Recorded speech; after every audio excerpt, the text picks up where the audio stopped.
அதெல்லாம் கிடையாதுங்க. இது வந்து ஒரு விழிப்புணர்வு, ஓகேங்களா?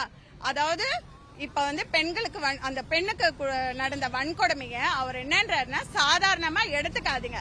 எவ்வளோ கேஸ் ஃபைல் பண்ணாங்க பெண்களை பத்தி, ஆனா நம்ம யாருமே இருந்துகிட்டு அதுக்கு அதாவது ஒரு தண்டனைன்றத இப்ப கோயம்புத்தூர் எடுத்துக்கிட்டீங்கன்னா அந்த கோயம்புத்தூர்ல வந்து பாத்தீங்கன்னா எவ்வளவு பொண்ணுங்க வீடியோ ஆதாரம் கிடைச்சோம் அந்த இடத்துல ஒரு தீர்ப்புன்றது கிடைக்கல பொள்ளாச்சியில.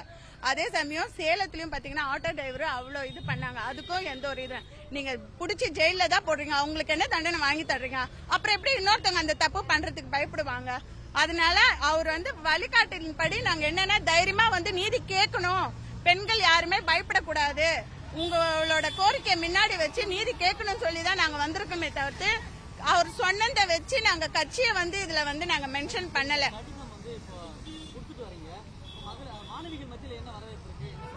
அவங்க வந்து சந்தோஷமா எடுத்துக்கிறாங்க, அவர் இருக்கிறாரு, நான் இருக்கேன், தைரியமா வாங்க அப்படின்றதுக்காக தான் இந்த கடிதம் கொடுத்திருக்கிறாரு தவிர்த்து கட்சியை வந்து இதுல வந்து பயன்படுத்துங்கன்னு அவர் சொல்லல. இது வந்து ஒரு தைரியத்தை கொடுத்திருக்காரு, எங்களுக்கு விழிப்புணர்வுக்காக நாங்க வந்து வந்திருக்கிறோம். நாங்க இப்ப நீங்க எங்களை சுத்தி பாத்தீங்கன்னா தாய்மார்கள்லாம் வந்திருக்காங்க இல்லையா, இவங்க எல்லாரும் ஏன் வந்திருக்காங்கன்னா நம்ம வீட்டுல இருக்கிற பெண் குழந்தைங்களுக்கு உரிமையா வந்து நீதி கேட்கணுன்றதுக்காக தான். இந்த பிள்ளைங்க எல்லாம் இப்ப பஸ் ஏற பயப்படுறாங்க, ஒரு காலேஜுக்கு படிக்க வரணும்னா பயப்படுறாங்க. எதுக்கு? நம்ம குழந்தைங்க நம்ம படிக்க வைக்கத்தான் அனுப்புறாங்க. சார் யாரு? சார் யாரு?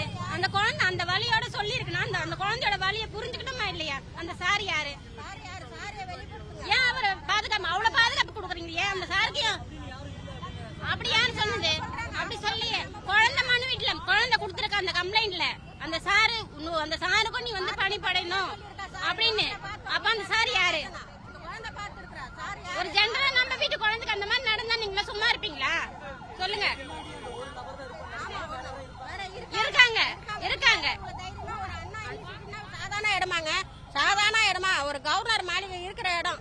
அதனால அந்த இடத்துல வந்து சாதாரணமா யாரும் வர முடியாது. தயவுசெய்து நீங்க எல்லாமே போடுங்க. செய்திகளை உடனுக்குடனும் துல்லியமாகவும் தெரிந்து கொள்ள சப்ஸ்கிரைப் பண்ணுங்க.